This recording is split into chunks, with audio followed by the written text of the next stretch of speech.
I'm Billy, and what we are talking about today is tourism branding management.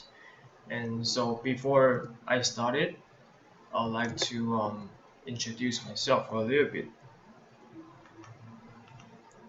Okay, I'm Billy. I'm the founder of Asian Travel, and I graduated my degree in Taiwan, and I used to be a sales engineer in Taiwan. And afterwards, I feel like the whole automation industrial things is too a little bit boring, so I joined the tourism field. So basically, I start my career in the outbound tourism business, and afterwards, start from this year because of the whole COVID-19 situation, I transferred my career into the inbound tourism industry. So before we start today's curriculum, and I would like to show you guys the whole situation right now. The video that you will see later is talking about the international tourism in 2020, and it's about the international tourist arrivals. According to the video, you will see the whole the tourism industrial changing. Start from January, February, March, and so let's take the video. Governments around the world have put major travel restrictions in place over the spread of COVID-19. In March, the US State Department issued a Level 4 Do Not Travel advisory, the highest the agency can issue, urging Americans to avoid any global travel. In the same week, the EU implemented a 30-day ban on non-essential travel to at least 26 European countries from the rest of the world. The Pew Research Center reports that at least 93% of the world's population now lives in countries with coronavirus-related travel restrictions, with approximately 3 billion people living in countries enforcing complete border closures to foreigners. Some of the bans have left many travelers stranded in foreign countries or even at airports. The US Treasury Secretary has said that it's too hard to tell if the US would ease travel restrictions at all this year, that are mainly affecting Europe and Asia, even as restrictions are starting to be loosened domestically. So how is all of this affecting the global travel industry? At the end of 2019, the global tourism industry had hit a record year for travel. But now, just a few months later, it could take even years for the industry to recover from all of its losses. Data and consulting firm Tourism Economics says that global travel demand likely won't return to its normal pace until the year 2023. According to the World Travel and Tourism Council, the sector is estimated to lose 100 million jobs in 2020, overwhelmingly impacting countries in Asia, which would lead to an estimated $2.7 trillion decline in the world's travel and tourism GDP. And the International Air Transport Association has projected that passenger revenue for airlines will plunge by $314 billion this year, a 55% drop from 2019. The average number of commercial flights per day dropped from more than 100,000 in January and February this year to around 29,400 by April, according to Flight Radar 24. The pandemic has affected the entire travel industry, including hotels, airlines, cruise lines, tourism destinations, and online travel agencies. In March, the World Health Organization put out a joint statement with the International Civil Aviation Organization, stating that it advised countries to institute public health measures proportionate to the public health risks and consistent with international health regulations, underlining the importance of travelers' awareness in preventing the transmission of COVID-19. It also mentioned developing extensive guidelines, toolkits, and response plans to support governments, passengers, and the aviation industry in mitigating risks. Sectors of the industry are now starting to prepare for a post-COVID world of travel. Germany's travel sector is projecting losses of $11.8 billion in revenue by mid-June. So, Germany's tourism commissioner has suggested a possible aid fund for the sector, and is pushing for businesses to be allowed to issue vouchers instead of refunds for cancelled trips under EU regulations. And on May 4th, the US Travel Association put out a guide called Travel in the New Normal. The group is planning to implement enhanced cleaning, social distancing, and touchless payment procedures for hotels, airlines, airports, theme parks, restaurants, and cruise lines. The guide also tells travel businesses to modify employment practices and redesign public areas to help protect staff and customers. It says that it's an attempt to revive an industry that's been losing about $18 billion a week since March, when the coronavirus began to spread across the US. The Miami Herald reports that after 9/11, the travel industry shifted its attention to security, and travelers became accustomed to stricter airport screenings. Now there will be a strong focus on health and reducing the spread of infection. And according to Oxford Economics, the impact of COVID-19 on the US travel industry is expected to be 9 times that of 9/11. Recently, the largest US airlines announced that passengers will now be required to wear facial coverings on US flights. Many airports have begun setting up hand sanitizer dispensers for customers. The New York Times states that some airlines are urging customers to check in over the phone instead of using self-service kiosks at the airport. And passengers may also just be asked to show their identification to agents, rather than handing them over. Some airlines have even stopped allowing for finger scans used for entry into their lounges. And travelers may be told to leave their keys and wallets in the pockets of their carry-on bags, instead of placing them into the bins. Passengers needing pat-downs during security checks can now ask TSA agents to change their gloves first. Some airlines are also no longer handing out warm towels to passengers. Meanwhile, Australia and New Zealand are discussing plans for a quarantine-free travel zone between the two countries, given that both have shown strong records for containing the virus. At the moment, both countries require a 14-day mandatory quarantine on international arrivals. So, is the world ready to embrace a new normal?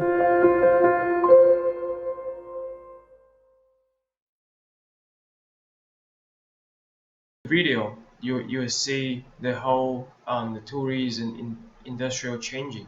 Start from January, February, March, so let's take the video. So now we can see the video.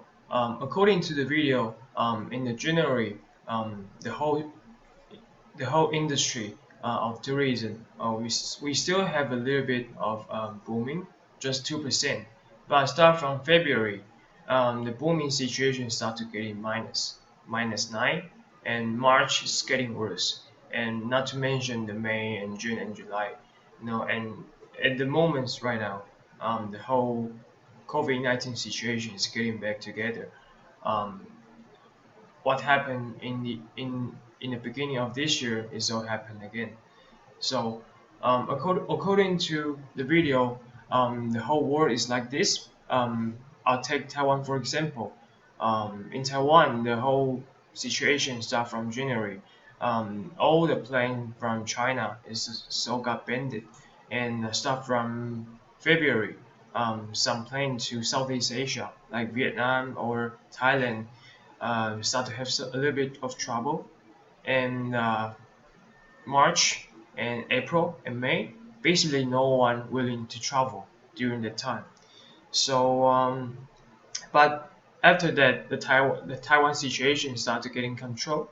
So start from May and June, people started willing to travel and started willing to travel to somewhere that with less people. So the topics that we are talking about, which is very important this year, because all the industry will be changing this year. Some of the oldest, the biggest travel agency, what they're doing, maybe start from this year, it's not gonna work in the future. So today, what we are talking about is to teach you how to build your own brand, how to build an entirely new tourism brand. So this is a very good topic to talk about in this year. So um, the video that we are going to see later is talks about the new trend of the Taiwan tourism. Start from this month, we start to have a lot of airline company. They think of one idea, to take the domestic traveler um, on a plane to travel the whole island. They're not going to get off the plane, but they just sit on the plane to see how is the situation, what is the island looks like during this season. So and the customer also very happy because they can get to pretend they have chance to travel. They will still want to take the plane. So this is a good idea and is a good opportunity to let the customer to experience the outbound travel, but they're actually still in the domestic. And for the airline company, they can start to have something to do, not just standing there and wait for the situation getting better. So on the video, we can see is couples of airline company their new activities. Of the origin stories of airlines in Asia, Starlux has the most interesting history, being founded by the former chair and heir of EVA Air, Chang Kuo-wei. The story of the airline's founding is one that would make for a Shakespearean drama, which actually I've done a previous video on. I'll link that video in the description below, but since the publishing of that video, Starlux has since started operations in a year that has been anything but normal. After years of anticipation, Starlux actually began operations on January 23rd with flights to Macau, Penang, and Da Nang. Looking to expand to more regional destinations as well as long-haul operations to continents such as North America, the premium airline is waiting for over 20 jets from Airbus, including the A321neos and wide-body A350XWBs. Following the launch of its initial flights, Starlux announced the fourth destination, Cebu in the Philippines, which the airline initially planned to launch flights on April 6th. The start of the new year and the launch of Starlux was one of the most anticipated airline launches, and the airline certainly got its headlines. However, in a weird twist, Starlux Taiwan and the global aviation industry would see ambitious plans for 2020 derailed due to the implementation of quarantine and travel restrictions. Within a few months of the anticipated launch of Starlux, the services to Macau was the first to be suspended in mid-February, and the suspensions for flights to Da Nang and Penang would follow in late March. The planned launch of flights to Cebu would be pushed back to July, and since then it has been pushed back even further to October. As a result, Starlux was grounded for much of late March and April, and with the uncertainty, there was a time that the airline was actually considering operating cargo flights. After initially planning to resume flights in May, Starlux would once again take to the skies with flights to Macau starting on June 1st, which would be then followed by the resumption of flights to Penang, Malaysia on June 18.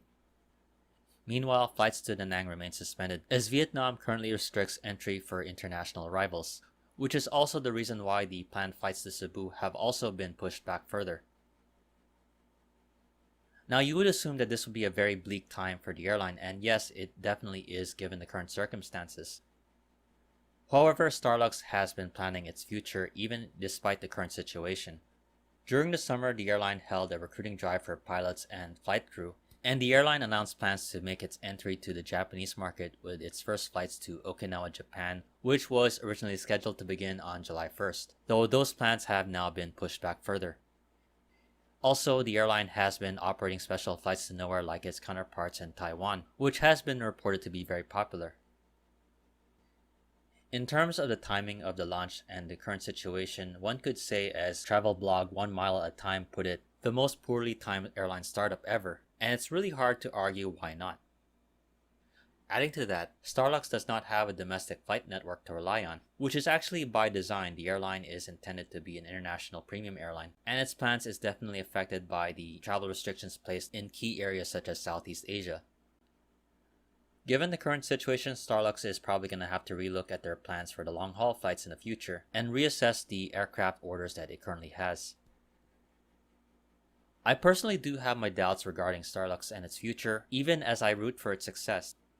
Therefore, I also have to point out that it is in a startup phase, and this is during a period when airlines are expected to lose money for a time until they earn a profit.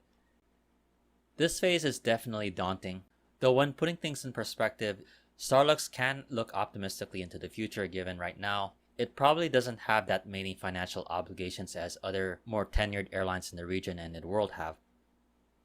Another point of interest is the current economy of Taiwan, which so far has fared better compared to its counterparts in other parts of Asia, which down the road, barring any other circumstances, other countries' tourism industries could be looking for travel from Taiwan as a source of tourism arrivals. That could be something that Starlux could look to capitalize on in the future. In the meantime, I definitely hope you enjoyed this video. If you liked it, please like, comment, share, and subscribe. Once again, this is Flights in Asia.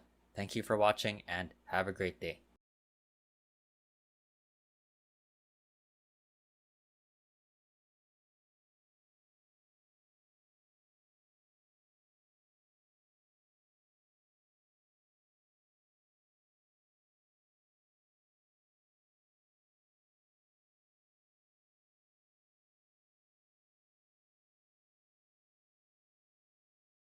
So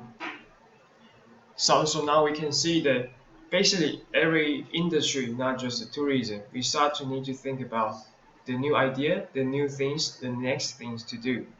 So this is what we will talk during the next subject. So now we can see those are some of the biggest travel brands in the past. The reason why I'll say is they're all in the past is because probably in the future or in this year, something new will happen. Some new brand will happen because start from start from this year, everything will be entirely different. So you have to have the new mindset. Then you have the new mindset to create your own brand, your own new brand. So basically, everything you can use this time to find your own location, your own position in this industry.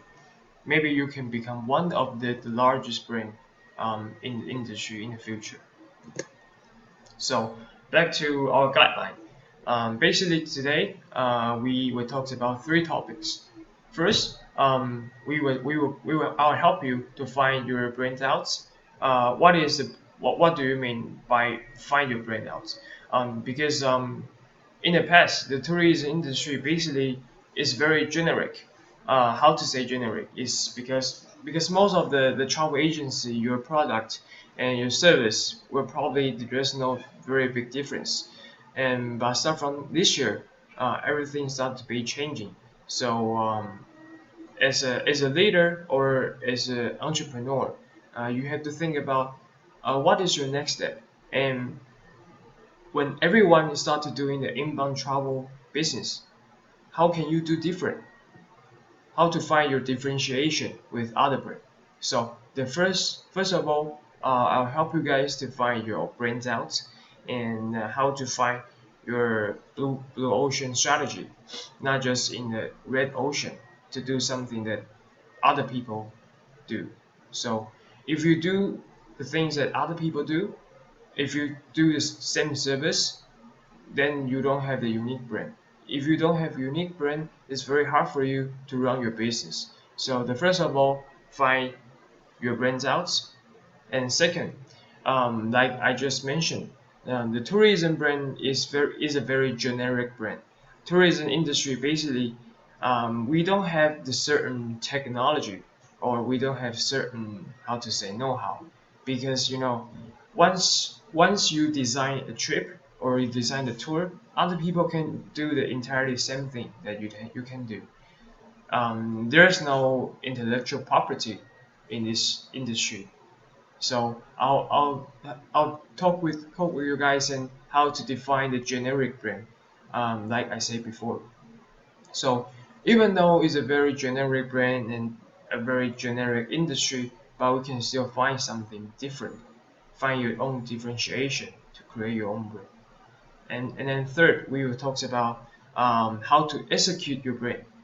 In the first topics, we talked about find how to find your brand, and we learned how to define a generic brand to make the generic brand a unique brand. And then we will talk about how to execute your idea, how to execute your brand, and how to serve your client. So we have talked about the first chapter, find your brand out.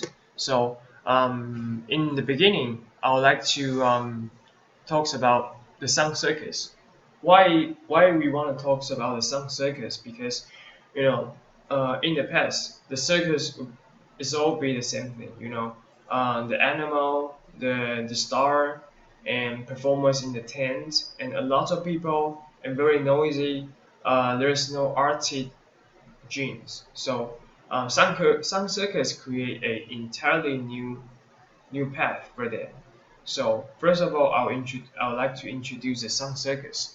Sun Circus is a Montreal-based entertainment company, and which is the largest contemporary circus producer in the world, which is located in the inner city area of France. And it was founded by French people in 1984.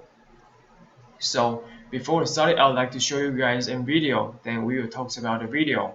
Uh, what is so special of Sun Circus and what is the differentiation between Sun Circus?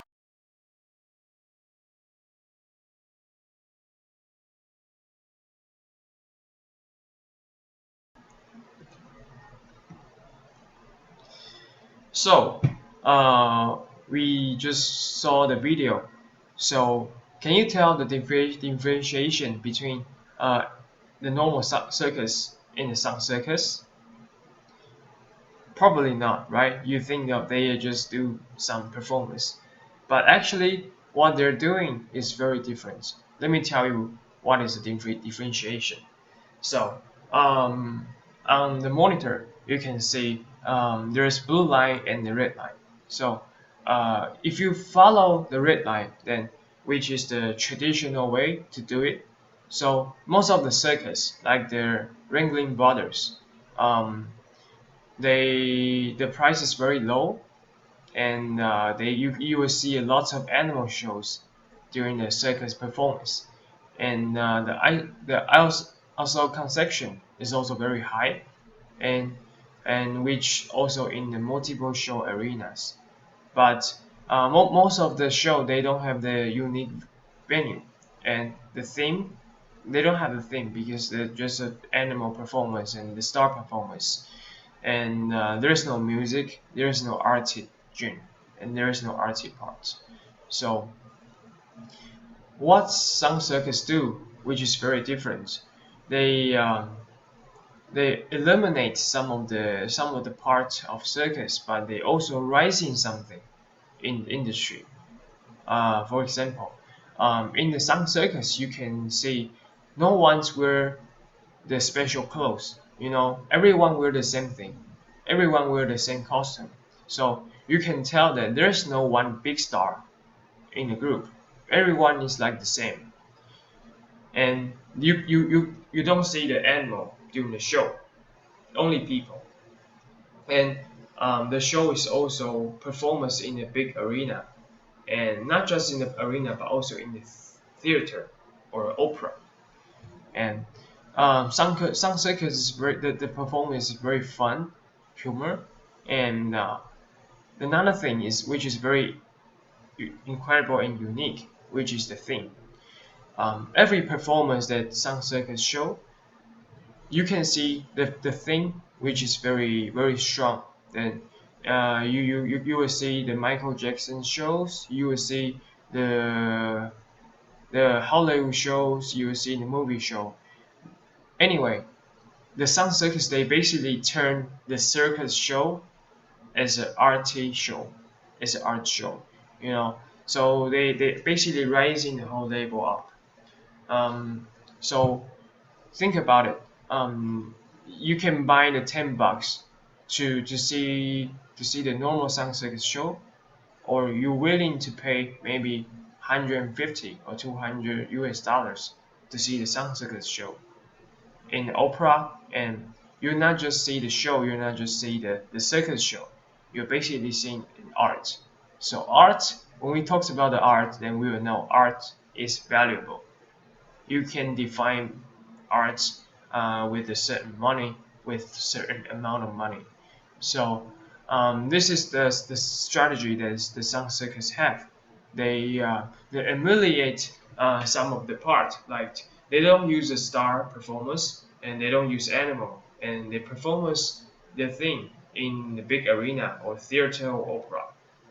So unlike the normal circus, they need to rely on a certain star.